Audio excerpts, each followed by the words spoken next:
Hello friends, welcome to three timers law classes. हम लोग कर रहे थे सीरीज इंटरप्रिटेशन ऑफ स्टैट्यूट्स के ऊपर।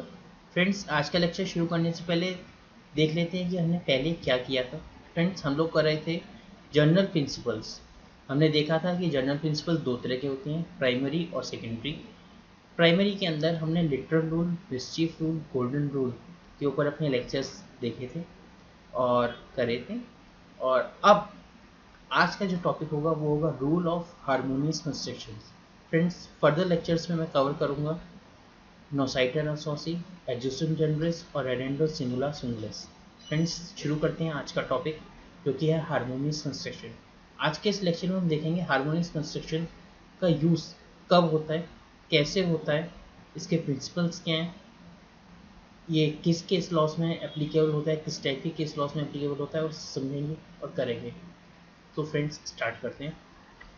सबसे पहले देखते हैं कि when it is used. The rule of harmonious construction plays a significant role in interpretating two or more statutes or two or more parts of statutes when they are in conflicting with each other. Friends, यदि एक act के दो section, ये और ये, आपस में conflicting हैं तो हार्मोनियस कंस्ट्रक्शन का यूज होता है। कैसे होता है फ्रेंड्स, आगे देखते हैं। It is based on following rule. It follows a simple rule that every statute has a purpose and intent as per law and should be read as a full.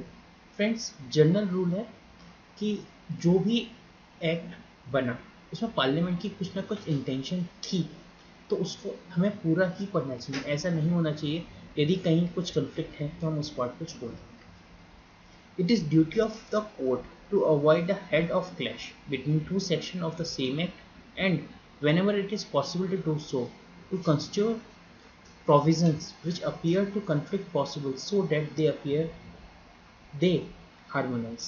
Friends, इसमें court की duty है कि यदि दो sections के बीच में यदि कोई कंफ्लिक्ट है तो उस कंफ्लिक्ट की जड़ को ख़त्म करे और उन दो सेक्शंस को हार्मोनाइज करे।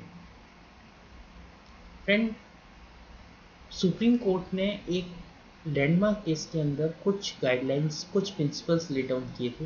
उन प्रिंसिपल्स को देख लेते हैं। तब supreme court laid down following principles of rule of harmonious construction in landmark case of CIT versus Hindustan bulk career.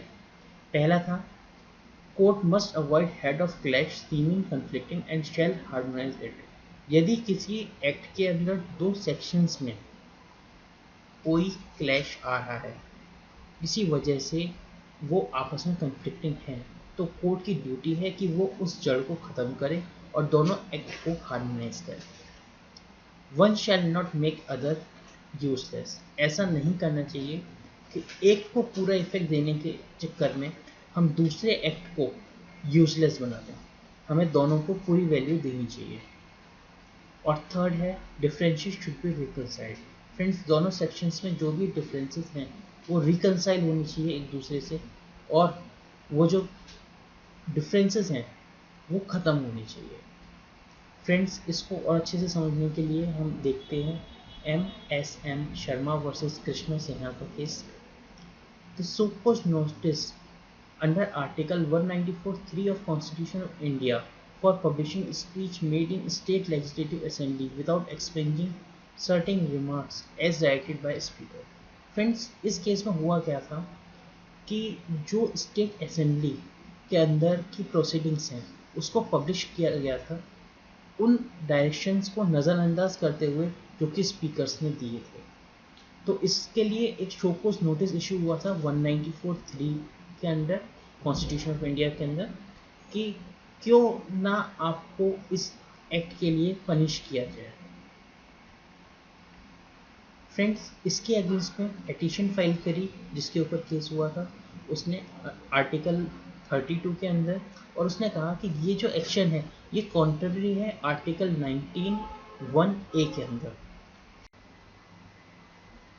Supreme court held that article 19(1)(a is subject to article 194(3). The petition was dismissed.